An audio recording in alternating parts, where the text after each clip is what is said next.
WhatsApp not working on iPhone. Fix it fast now. Force restart your iPhone. The first thing you should do is force restart your iPhone.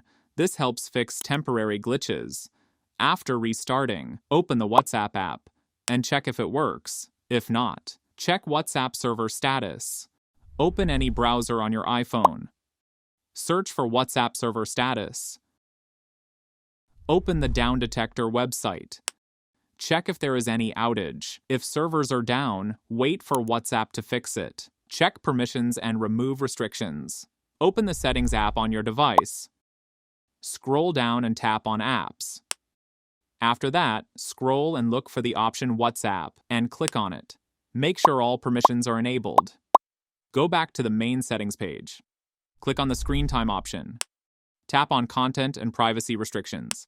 Disable it temporarily if it's on. Update the WhatsApp app. Press and hold the App Store app. Here, tap on Updates.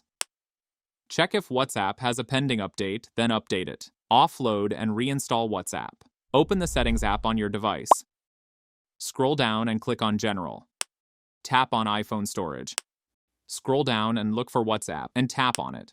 Click on Offload app. Then reinstall it.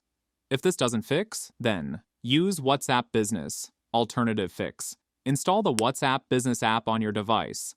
Log in with your mobile number. Transfer chats and media. This works as a temporary solution if normal WhatsApp is not working, and that's it.